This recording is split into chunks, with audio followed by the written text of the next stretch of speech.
Good morning, YouTube modeling community. CJ here, back in the shop. I think I last posted about a month ago, I'd have to say, at least. I posted a rant that I was frustrated on my gasser hauler project for the model cub that I'm involved with. And I didn't quite know what I was going to do. I got frustrated, so I put the truck up and grabbed another kit.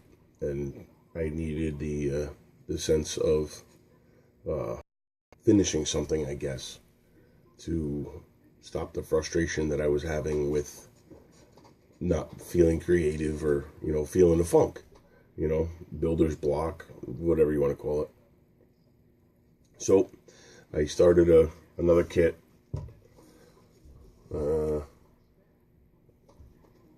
This didn't really turn out the way I wanted it to, but it's in the process. Whether I finish it or not, I don't know. Let's see.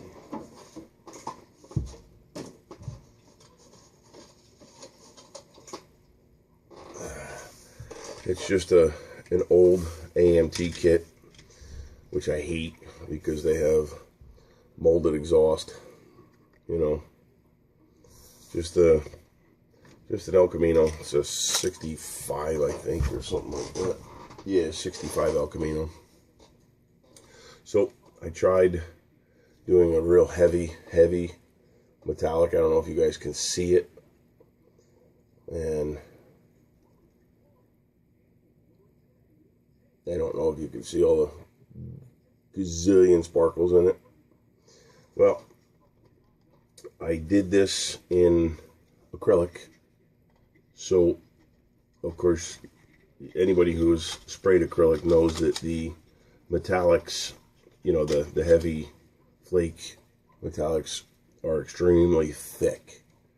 So you gotta really thin them out, But unfortunately, they spray really thick, in order to get all of the metallic that you want, you have to just spray coat after coat after coat.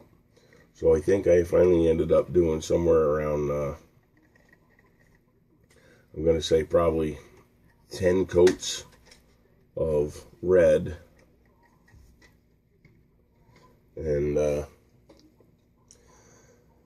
think I did 10 coats of clear. And then I sanded the clear with 12,000, did another coat of clear. That's future, by the way. Let that dry, sanded with 12,000, do another coat of clear. So I did that. Anyway, I got about 15 coats of clear on top of 10 coats of metallic red. So it's not flat. The acrylic future doesn't sand like regular clear. But this was my first attempt, at a heavy metallic. Here is my test spoon. I don't know how well you can see that. But I mean, it's heavy metallic. And there's about, I guess, 6 or 8 coats of red. And then probably about 15 coats, somewhere around there, with sanding in between, And it came out really awesome on the spoon. But it seemed to be a lot more rough on the car body. I don't know whether it's because I put heavier coats on the spoon and drier coats on the body. So it is what it is, whatever. It was my first attempt at it. That's a good shot of how heavy the metallic is. And unfortunately I lost a lot of the body line. They're all still there. So instead of doing bare metal foil, I decided to go with doing black trim on it. And that's all hand painted. So, whatever.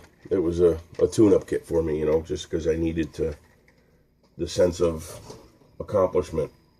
I needed to build something other than that gasser hauler project. So this is what I figured I would do for a tune-up kit.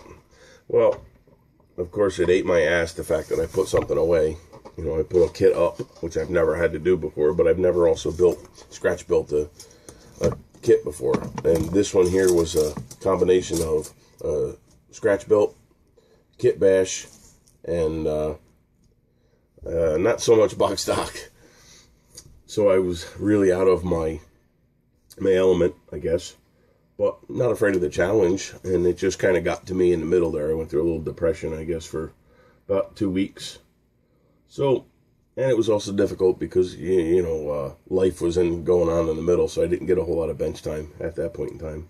So anyway, I put it up. I spent a week fiddle farting around with this El Camino, and then it ate my ass, so I had to go back and do more on the hauler. So, the hauler's due Monday, and it's been done about a week. Not done, but it's done enough for now. So, I guess without any further ado, I'll introduce you to my first major project.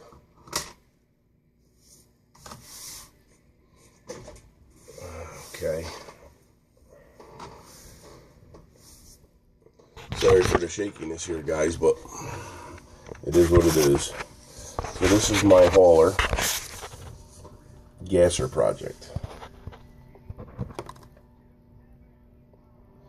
That's a Boss 429 out of a 70 kit, 70 Mustang kit, I think. It's a 55 Ford cab and interior, and then scratch built the sissy sticks, the exhaust pipes.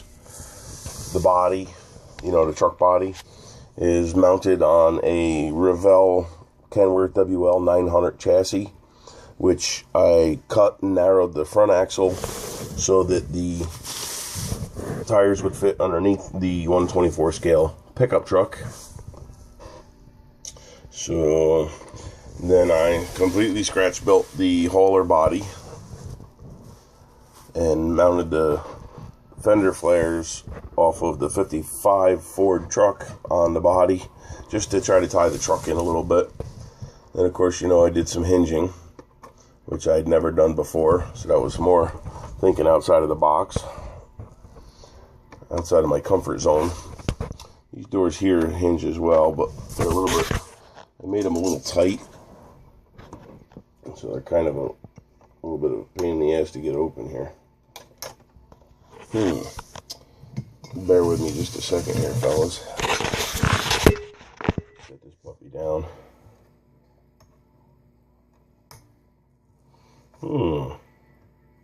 What's up with that? Come on. Oh, that's great. Just put a big old scratch in it now. Well, the good thing is, it's just, come on, really?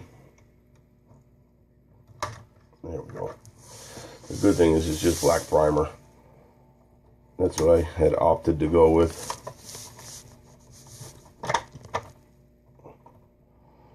I was going for that old school tough look, and I kind of dig it. And I was going for half painted, half not painted. The chassis and rear suspension and all that is green. The interior and the engine bay are black and green. All to try to tie in with the model kit. Let me close up these doors. My door hinging needs a little bit to be desired, but for my first attempt, I'm not ashamed of it,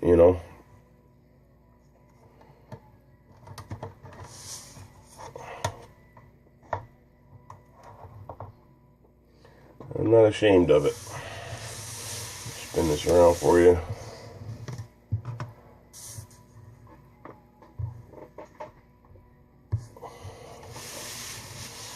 I still haven't made ramps yet to go from here to here, but whatever. It is what it is. This will be where the ramp storage is. And then, of course, the other side, I'll try to lift it up for you, but the chassis is kind of flimsy, as you can see by the flex. And that's just because of the weight of the exhaust pipes. You guys can see the chassis and all that. I never did the drive shaft. Maybe I'll finish it. Maybe I won't. Who knows? Maybe it'll just go up on the shelf and be a good learning experience. So, and then I got my gasser, which you guys have all seen that a couple times. You know, I kind of buttoned her up a little bit, made the tailgate and the glass swing open. And then the hood. There's nothing fancy inside the engine bay here. It's just a NASCAR motor with Hillborn injection. You know, because I wanted to be somewhat in the period correct. So, this is how my hauler is going to go to the show. And I'm pretty proud of what I built. So now, I kind of got a little frustrated because, I mean, it looked cool, you know, but it just wasn't, in my mind, it just wasn't quite finished, you know. I'm not quite sure why I felt that way. So I felt as if I had to do a little bit more thinking outside of the box, or outside of my box, because that's just the guy I am, you know. Being a welder, fabricator, by trade, you know, I always look at what else I can do. Sorry, well, morning time. It's about 9 degrees out here. You got 9-10 inches of snow out there. So, whatever. So anyway, so here I was thinking, you know, I'm new to the model club, and I was looking to gain some respect of the senior guys there who are just great builders, you know. I mean, real quality builders. There's a few of them there, and a couple of them are jackasses, whatever. It happens. So this is what I decided to do. These allow you to watch my hauler transform a little bit. I don't know how bad the lighting sucks, but let's see. I apologize for the fluorescent lighting above the shop bench. Maybe that's better. Alright, so here we go. I opted to make a cab over out of a 53 Ford,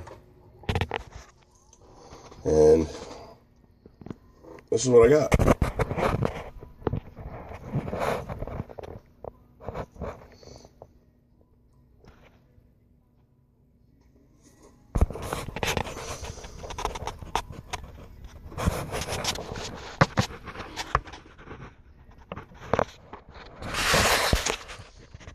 It was quite the labor of love, I gotta tell you. You can imagine anybody who's, you know, done any sort of major project like this. It's just a lot of work, you know. So this is what I got. And you know, I thought about painting the whole thing green, the whole body, but I didn't like it that much. And two of my favorite colors are flat black and chrome, so there it is, guys. I hope you guys can see it well enough. And let me know what you think. Guys like, you know, Chris Chapman, Dr. Cranky, H-Town, CT, you know, all those guys, they're the ones who inspired me to build more than box stock. And for those guys, I hate you because of the frustration that it caused me, but I thank you at the same time. Because if it weren't for seeing you guys, you know, do what you do and do so well, it would have never have prompted me to attempt it, you know. And I gotta tell you, the bad part about that is I've already moved on in my head as to what my next custom build is going to be. I'm going to do another big truck.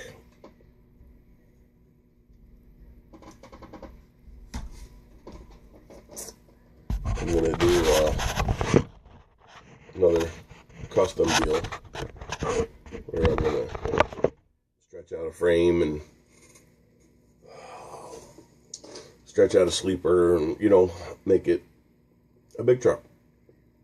So hopefully Monday night my hot rod here will be appreciated, and you know, the guys at the club that I was trying to get their attention, you know, to let them know I wasn't just a bullshit hobbyist. Hopefully I'll have gained a little bit of respect here.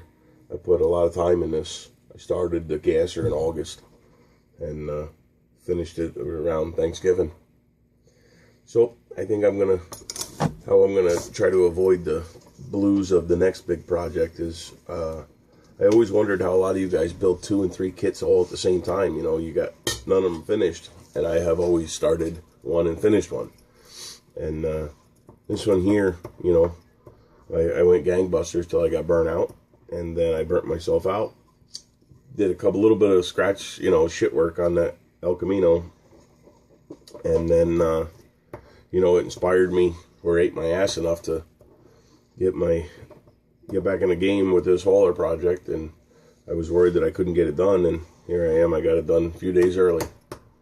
I still got to put the mirrors and stuff on, but I think I'm not going to glue the mirrors on until I get to the show, till I get to the club meeting, because you know, trying to put this in a box and get it so it doesn't break. I mean, it's pretty tough, but you know, the exhaust pipes are 3/8 stainless tubing, and it's heavy wall, so they're very heavy, and they make the hinges and the frame flex a lot, you know, because everything else is just plastic. So to the guys that hinge doors and things like that, thank you for posting all those videos, because that's how I was able to figure it out.